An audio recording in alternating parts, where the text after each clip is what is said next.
Olá a todos, meu nome é Brenda Santos Oliveira, sou engenheira agrônoma e nós vamos dar continuidade às nossas atividades de encontro comunitário. Nossos encontros comunitários são atividades que envolvem um número grande de pessoas, então essas atividades a gente ainda está fazendo de forma remota, sob recomendação da CA, a gente faz de forma remota através de videoaulas.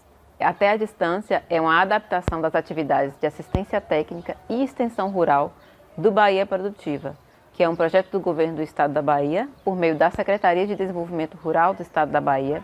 Ele é executado pela CA, que é a Companhia de Desenvolvimento e Ação Regional, com recursos que são provenientes de acordos de empréstimo com o Banco Mundial. Bom, gente, quando a gente vai plantar a palma forrageira, a gente tem que pensar nos tipos de raquete, no tipo de material genético que a gente vai utilizar. Seja a palma miúda, palma doce ou orelha de elefante, a gente tem que saber escolher as raquetes que a gente vai plantar. E também respeitar o período de cura dessas raquetes, que a gente recomenda que seja até 10 dias, porque dependendo do local onde você estiver, você vai perder muita água. Esse material fica mais de 10 dias em cura, ele vai perder muita água. Então, a gente recomenda que sejam retiradas as palmas do terço médio, da metade da planta. A gente pega uma planta adulta, estabelecida com mais de 1 ano e meio, e tenta retirar as sementes dessa palma. A gente evita fazer cortes, aqui já tem um corte, as plantas a gente vê que algumas já tem um corte, mas a gente evita fazer esse tipo de corte para que esses cortes são entrada para fungo, para micro-organismo, e isso pode gerar alguma doença nessa planta. Então a gente evita as partes mais novas também, essas partes mais jovens, não são boas para a gente plantar, como semente elas não são boas. A gente retira, no caso, se eu fosse utilizar, por exemplo, eu fosse utilizar essa palma, eu retiraria essas menores, que vão atrapalhar o desenvolvimento. Então, eu escolho a palma que eu quero retirar, eu retiro na base, nessa junção, a gente chama essa estrutura de raquete, comumente a gente chama de raquete, então eu evito fazer o corte aqui, assim, nesse sentido. Eu evito fazer esse tipo de corte, eu tenho que cortar na base. Quando eu faço esse tipo de corte, eu deixo uma superfície muito grande dessa planta que ficou exposta. Então aqui vem fungos, vem insetos e tem acesso a essa parte. Então é bom que a gente corte rente. O corte da gente seja feito rente para evitar esses problemas futuros. Depois que a gente corta, a gente tem uma palma que a gente chama palma semente. Se eu fizer um corte aqui no meio e plantar, por exemplo, eu fizer um corte aqui, fizer esses cortes, se eu plantar essas partes, eu vou conseguir mudas. Eu vou conseguir o desenvolvimento de plantas a partir desses pedaços. Qualquer pedaço desse aqui que eu colocar no campo, ele vai me dar uma planta. O problema de colocar a palma desse jeito, cortada, é que a gente vai ter um desenvolvimento muito mais lento do que quando eu uso uma raquete inteira. Então é bom que a gente preste atenção nesse ponto de observar, escolher as raquetes que estejam no terço médio, raquetes desenvolvidas com mais de 1 ano e meio estabelecidas e que sejam, que não tenham nenhum tipo de corte, como aqui, por exemplo. A gente vê que elas foram cortadas, então elas ficam com essa cicatriz. Então, esse tipo de raquete a gente evita, a gente não corta. A gente corta raquetes menores, mais saudáveis e que a gente vê que estão mais íntegras. Como eu disse, qualquer parte pode ser utilizada. Se eu cortar uma raquete, eu posso ter o desenvolvimento de raízes posteriormente, mas a gente evita fazer plantio desse tipo porque isso aí retarda o crescimento da planta e a gente vai ter um período maior para a produção dessa palma. E a gente não quer isso. Bom, é importante também que a gente esteja, a palma ela tem alguns espinhos, é importante que a gente use luvas de preferência e uma faca amolada para facilitar o serviço. Para a gente não ter tanto contato com a planta. A faca amolada evita que a gente tenha tanto contato com a planta e esses espinhos em contato com a pele, eles não causam um machucado muito grande, mas incomodam bastante. Então é bom que a gente tenha cuidado em utilizar as luvas e a faca amolada. Bom, a escolha da raquete é algo muito importante, como eu falei, é bom que a gente escolha raquetes com os tamanhos que sejam pelo menos próximos, né? Que eles tenham os tamanhos próximos, que não tenha nenhum tipo de injúria, né? Não tem nenhum tipo de corte na planta, na raquete semente. E de preferência que sejam tamanhos próximos. Nesse caso a gente trouxe vários tamanhos para a gente compreender essa diferença. Essa diferença no campo, por exemplo, se eu pegar uma raquete desse tamanho e uma raquete desse tamanho, a gente vê que é uma diferença grande. Se a gente for plantar essas duas raquetes aqui, o desenvolvimento não vai ser igual. A gente não vai ter, provavelmente, a gente pode ter algum problema de rendimento, né? Dependendo da raquete que a gente escolhe. Então, é bom que seja padronizada, porque também o rendimento futuro a gente pode também ter um tipo de padronização melhor. Evitar raquetes que estejam assim. Evitar essas raquetes assim. São raquetes que já estão florando, sabe? Produzindo a inflorescência delas. Então, a gente evita esse tipo de raquete.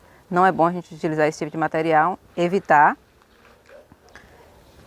e tentar manter a maior padronização possível. E principalmente depois que a gente recorta, a gente corta o material, a gente tem que garantir o período de cura desse material. A raquete de palma forrageira ela precisa de até 15 dias, dependendo do local, a gente precisa que ela passe por um período de cura. Se o local for muito seco, a gente diminui e coloca até 10 dias, porque para a planta não perder muita água, essa raquete não perder muita água e também isso vai dificultar o desenvolvimento dela no solo. Como qualquer sistema produtivo, a palma, a gente precisa, antes de implantar a cultura, a gente precisa fazer alguns tipos de trato. A princípio, a gente precisa fazer uma limpeza na área. Não é bom plantar a palma numa área com muita matéria orgânica. Nossa área é uma área experimental, a gente só vai mostrar como é feito o plantio e posteriormente, se houver interessados, a gente parte para o plantio em campo de fato. Mas a nossa área é experimental, então a gente fez esse suco aqui para demonstrar como seria feito o plantio, como será feito o plantio. Bom, a princípio a gente faz a limpeza da área, a gente tira a maior parte do material vegetal que a gente tem na área, e faz um suco na área. Nesse caso, 20 por 20, o suco que a gente fez aqui. É o recomendado para o plantio de palma. Esse suco tem 2,20. A gente faz uma medida de 2,20 para caracterizar o plantio, mas os sucos podem ser maiores. Em nível, se o terreno for declive, a gente faz o suco em nível e essas práticas a gente vem ensinando em campo, porque a gente não vai abordar hoje esse sucamento em nível nesse vídeo. Bom, a gente também, antes de implantar a cultura, a gente pensa na adubação. A adubação é fator importantíssimo para que a gente garanta uma produtividade futura. Por exemplo, um solo muito ácido, ele vai impedir que essa planta desenvolva raízes e que essa planta se estabeleça na área. Por isso que a gente sempre recomenda em campo que seja feita uma análise de solo prévia, de 0 a 20, 20 a 40. Essa análise de solo vai nos dar as características desse solo, o que tem de acidez, qual é o pH desse solo, o que tem de magnésio, o que tem de fósforo, o que tem de potássio. Fósforo é um elemento importantíssimo para o desenvolvimento da planta, o desenvolvimento inicial, essa formação de raízes no início. É importantíssimo que tenha fósforo, então a gente tem que saber o teor desse nutriente no solo. Por isso que a gente sempre recomenda a coleta de amostras antes de fazer qualquer tipo de plantio. E com a palma não seria diferente, é um sistema produtivo que precisa ser adubado. A gente faz a análise de solo, quando a gente pega o resultado, a gente faz a interpretação dessa análise e vê quanto o solo vai precisar de calcário para corrigir a acidez, para fazer esse pH aumentar um pouco. Quanto ele precisa de magnésio, quanto ele precisa de potássio, que são elementos que são importantes para que essa planta se desenvolva. Quando a gente faz essa correção de acidez, a gente também ajuda a planta a absorver outros nutrientes. A gente faz normalmente quando o solo está ácido, a gente recomenda a calagem. Mas por que a gente faz a calagem? A calagem ela serve para neutralizar um elemento que a gente tem no solo, que a gente chama de alumínio. O que o alumínio faz para a planta? O alumínio no solo ele impede que essa raiz cresça. Aí, onde tem alumínio, a raiz não se desenvolve. Se ela não se desenvolve, ela não vai conseguir explorar essa área de solo e também ela não vai conseguir captar os nutrientes que tem no solo. Então, é importantíssimo que a gente saiba o pH. Aí, a partir do pH, a gente faz pH e outros dados que vêm na análise, a gente interpreta e a gente recomenda a quantidade de calcário que a gente precisa na área. Depois que a gente faz a análise, né, faz a coleta, manda para o laboratório, a gente tem o resultado da análise, a gente, de acordo com a cultura que a gente tem, a gente faz a recomendação, a gente precisa saber qual é a cultura que a gente vai implantar para saber qual é a recomendação de adubação, a gente parte para dimensionar a área, né? No caso da palma, a gente tem que ter uma área cercada ou pelo menos uma área que não seja de fácil acesso para animais. Os animais podem destruir o plantio inicial, podem também se alimentar, dependendo do animal, né? Ele pode se alimentar daquele material que está no chão ou mesmo destruir aquele plantio inicial. Então, é bom que a gente cerque a área quando estiver pensando em plantar palma, que a área não tenha acesso para animais, não tenha fácil acesso para animais. Como eu disse, a escolha das raquetes é importante, a gente escolher elas que estão mais no terço médio da planta, que é uma raquete que está mais desenvolvida e tem menos danos. A chance dessa raquete ter danos é mínima, então a gente pega as raquetes que ficam no terço médio. A gente dispensa as que estão mais em cima e pega as que estão mais no meio da planta. Essas também têm a capacidade de se desenvolver melhor do que uma raquete menor. A gente faz o transporte dessas raquetes da minha área do palmal estabelecido até minha nova área de plantio de palma é algo também muito importante. No transporte a gente pode ter alguma injúria a essas raquetes, então pode ter algum corte, pode quebrar essas raquetes, que são estruturas que podem ser quebradas. Então é importante que no transporte a gente tome cuidado, não amontoe muito esse material e depois do transporte que a gente obedeça o período de cura de 10 dias, que esse período vai ajudar a gente a diminuir um pouco a umidade dessa planta e que a gente consiga uma germinação boa dessas raquetes. A recomendação que é feita é que essas plantas, essas raquetes, sejam plantadas uns 30 dias antes do período de chuva. Ela não pode ser plantada em um solo encharcado ou receber muita chuva por um longo período. Então é bom que a gente plante elas pelo menos uns 30 dias antes do período chuvoso. Lembrar também que a calagem, quando a gente faz calagem para plantio de palma, a gente faz calagem uns 60 dias antes desse período do plantio. Faz a calagem, depois de 60 dias a gente pode plantar, que é o tempo do calcário agir no solo e garantir que a gente tenha essa neutralização do alumínio. Como eu disse, a gente pode plantar, nesse caso a gente vai fazer uma demonstração de plantio em sulco, mas alguns produtores eles costumam plantar em berços. Cavam os berços separados para cada palma separadamente. Nesse caso, a gente tem um adensamento menor. Quando a gente escolhe fazer em berços, sulcos separados, covas separadas, a gente tem um adensamento menor. A gente tem menos plantas por hectare, então a produtividade por hectare é menor. Então, a gente tem que pensar nessa possibilidade. Se a gente pode ter uma área com uma menor produtividade ou não, ou se a gente precisa de uma área com maior produtividade. A abertura desses sulcos pode ser feita com enxada, dependendo do que o produtor tiver disponível em sua área, ou com implemento sulcador, que facilita o trabalho do produtor. Sempre em nível, obedecer o nível, se o terreno tiver declive, a gente obedecer aquele nível. Fazer o sulco em nível, como se fosse uma curva de nível, mas o sulco em nível. Sempre obedecendo para a gente evitar a perda de solo, evitar a erosão, evitar também que a gente perca essa adubação que a gente fez inicial.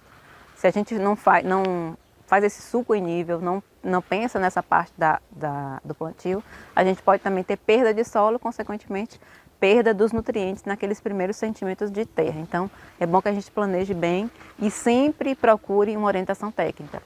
Os produtores sempre têm o ACR orientando mais de perto e tem a equipe de ATE. A gente está sempre disponível para ajudar nesses pontos, no plantio, na recomendação de adubação, a gente está aqui para isso. E o ACR é um ponto muito importante e é o profissional que está diretamente envolvido na comunidade. É um profissional que tem que ser buscado quando o produtor tem algum tipo de dúvida.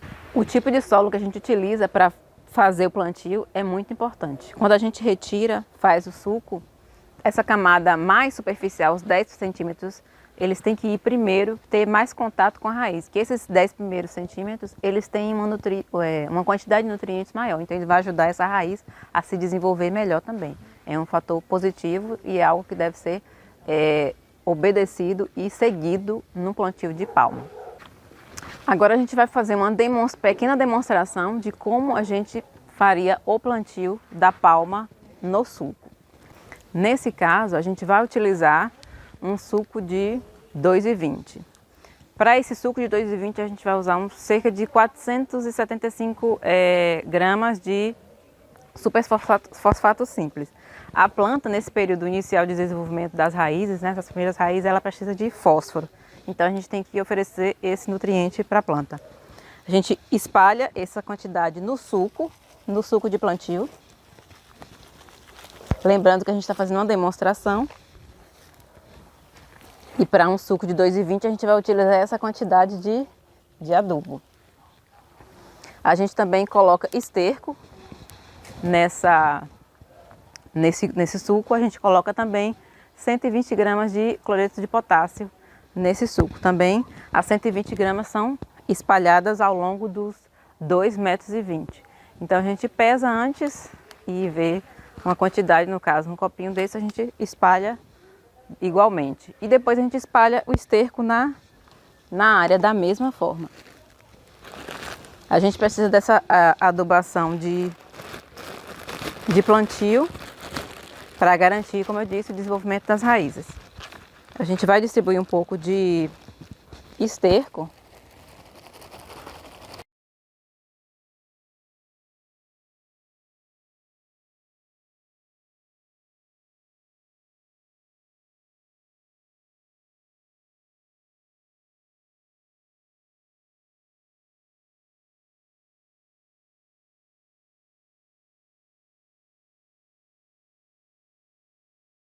Depois que a gente coloca, a gente cobre um pouco com terra essa parte. Cobre um pouquinho com terra para não colocar a palma diretamente sobre o fertilizante.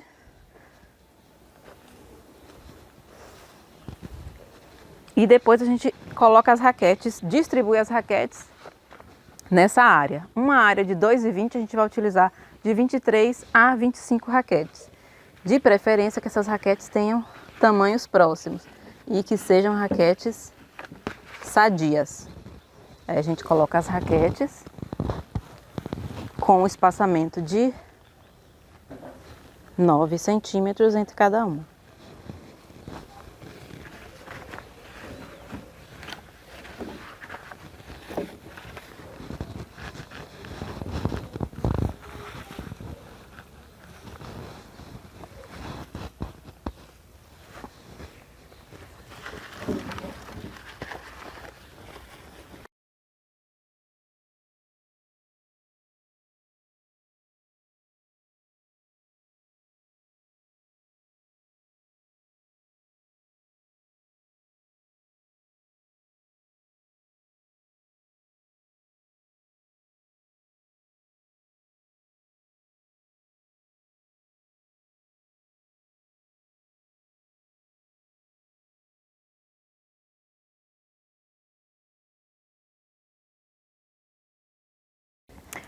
A gente faz esse plantio e fica uma espécie de suco nessa área. Esse suco aqui a gente vai utilizar nas futuras adubações. Adubação de cobertura, a gente vai utilizar esse suco para fazer a adubação. Vai ser nossa linha de adubação.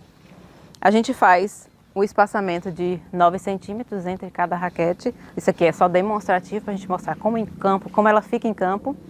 Como eu disse, são 23 a 25 raquetes no caso de 2,20. Nesse caso, a gente fez uma parte apenas para a gente exemplificar como é que seria o plantio em campo. A gente, em 2,20 metros, que é o suco base que a gente faz, a gente utiliza cloreto de potássio e o superfosfato simples de adubação de plantio e utiliza o espaçamento de 9 centímetros entre as raquetes. O produtor pode escolher 1,40 ou 1,80 entre os sucos. Para plantar 1 hectare, a gente vai utilizar de 60 a 66 mil raquetes. dependendo do espaçamento, dependendo do tipo de palma utilizada. No caso, a adubação de cobertura, a gente faz 3 adubações de nitrogênio. A gente utiliza 60 gramas de ureia por braça, no caso da palma doce, e 80 gramas de ureia por braça. A braça a gente está considerando esses 2,20. No caso, se eu for plantar a palma doce, eu vou utilizar uma adubação de cobertura de 60 gramas de ureia. Se eu for utilizar a palma gigante, eu vou utilizar 80 gramas de ureia em 2,20. Aí a gente faz essa adubação com 30, 60 e 90 dias após o plantio. Mas o manejo da palma é basicamente o controle de invasoras e controle também de insetos. Se a palma for bem manejada, estiver bem nutrida, a gente vai ter uma diminuição nas invasoras e, consequentemente, a gente vai ter diminuição na quantidade de insetos também. É bom que a gente faça um controle, a gente recomenda que seja feita de forma agroecológica. E o produtor também pode lançar a mão de estratégias de controle que sejam menos agressivas ao meio ambiente e também a ele, porque ele está manipulando aquele material. A gente faz o controle de invasoras, como a gente tem um espaço entre os sulcos de 1,40 a 1,80, a gente tem espaço para fazer a capina. É importante que essa capina seja feita de forma cuidadosa para evitar danos nas raquetes, né? Dependendo do tipo de capina. A gente pode ter dano na raquete, a gente pode ter problema no desenvolvimento da planta. E se a gente fizer controle químico, a gente evite esse período inicial. Não é bom a gente usar produto químico no período inicial, porque a planta pode sentir, a gente pode retardar o crescimento dessa planta. Não é recomendado controle químico. A gente não recomenda em nenhum período, mas na cultura da palma não é bom que seja feito controle químico nesse período inicial, porque é ruim para que essa palma comece a brotar. A brotação dela é prejudicada quando a gente usa controles químicos. A palma forrageira é uma alternativa muito boa para regiões mais áridas, mais secas. E seu plantio é um plantio relativamente fácil. A gente tem a maior dificuldade no cultivo da palma, esse estabelecimento inicial, esse plantio inicial, que a gente precisa de mão de obra, né? Mão de obra especializada, ou alguém que tenha um pouco mais de afinidade com a cultura. Mas depois desse processo todo, manejar a cultura é mais fácil, é mais tranquilo. E é uma planta que tem um alto rendimento por hectare, dependendo do espaçamento que a gente coloca, dependendo da espécie, a gente tem um rendimento por hectare. É uma planta que é muito aceita pelos animais. A gente já colocou no vídeo anterior como a gente faz o dimensionamento para uma área de plantio de palma. A gente leva em consideração a quantidade de animais que vão se alimentar e também o tipo de palma que a gente vai colocar e o espaçamento. Esses fatores são importantes para a gente dimensionar a área que a gente vai plantar de palma. Bom, a gente agradece por vocês terem assistido o nosso vídeo. Curtam, deixem seus comentários, sugestões para os próximos vídeos e muito obrigada.